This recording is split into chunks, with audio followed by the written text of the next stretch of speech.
नमस्कार। हम सभी जानते हैं कि हमारे पास एक चेतन शक्ति के साथ साथ एक अवचेतन शक्ति भी होती है।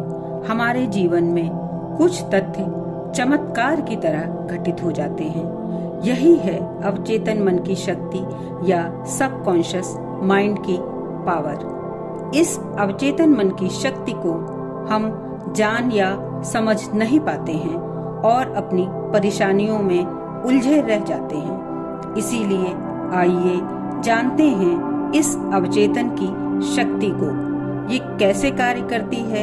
यदि इसे हम जान और समझ लें तो न केवल हमारा जीवन सही ढंग से चलने लगेगा, बल्कि हम अपनी बीमारियों, अपनी दिमागी उलझनों, अपने जीवन की सभी समस्याओं को सही कर सकते हैं।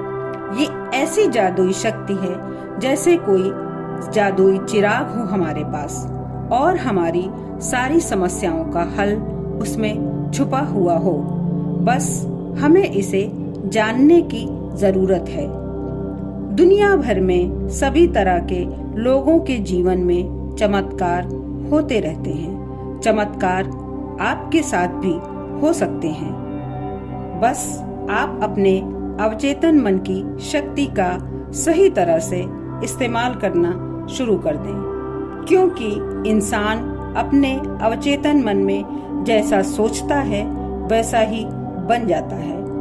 आपके मन में ऐसे ढेरों सवाल आते होंगे कि एक व्यक्ति दुखी क्यों है जबकि दूसरा खुश क्यों होता है, एक व्यक्ति भयभीत और तनावग्रस्त क्यों है जबकि दूसरा आस्थावान व आत्मविश्वासी क्यों होता है, कोई व्यक्ति बहुत सफल क्यों होता है जबकि दूसरा बुरी तरह असफल क्यों होता है, एक व्यक्ति किसी असाध्य बीमारी से ठीक क्यों हो जाता है जबकि दूसरा नहीं हो पाता।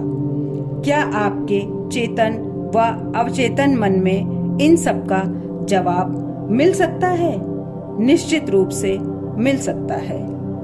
अवचेतन मन कैसे काम करता है तथा हमारे जीवन को कैसे प्रभावित करता है, ये हम इस उदाहरण से अच्छी तरह समझ सकते हैं। आप अपने अवचेतन मन को एक बगीचा मान लें जिसके आप माली हैं। आप इसमें हर दिन विचार के बीज बो रहे हैं, लेकिन आपको इसका एहसास नहीं होता कि आप ऐसा कर रहे हैं, क्योंकि बीज तो आपकी प्राकृतिक सोच पर आधारित होते हैं। जैसा आप अपने अवचेतन मन में बोते हैं, आपके शरीर तथा परिस्थितियों को उसी के अनुसार फसल काटनी पड़ती है।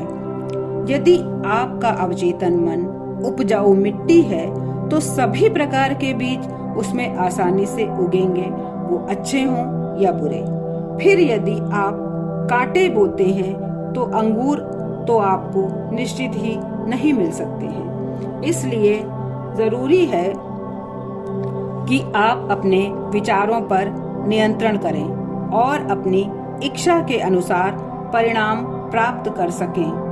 हम क्या कर रहे हैं, क्यों कर रहे हैं, ये जान लेने के बाद हम अपने अवचेतन मन की सहायता से ऐसी तकनीक तैयार कर सकते हैं जो हमें जीवन में सब ओर से सफल बना सकती है।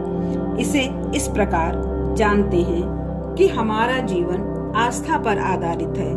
आस्था या विश्वास को ही हम मन या मस्तिष्क का विचार कह सकते हैं। हम जैसा सोचते हैं, महसूस करते हैं और विश्वास करते हैं, वैसी ही हमारे मन की, शरीर की और परिस्थितियों की स्थिति हो जाती है। इसी विश्वास का एक रूप है प्रार्थना। सफल प्रार्थना का अर्थ है कि हमारी मनोकामना पूरी हो रही है। यही हमारे अवचेतन मन की शक्ति का विश्वास भी है और यही एक रूप है शक्ति के जागृत होने का तथा जीवन में खुशियों को आमंत्रित करने का।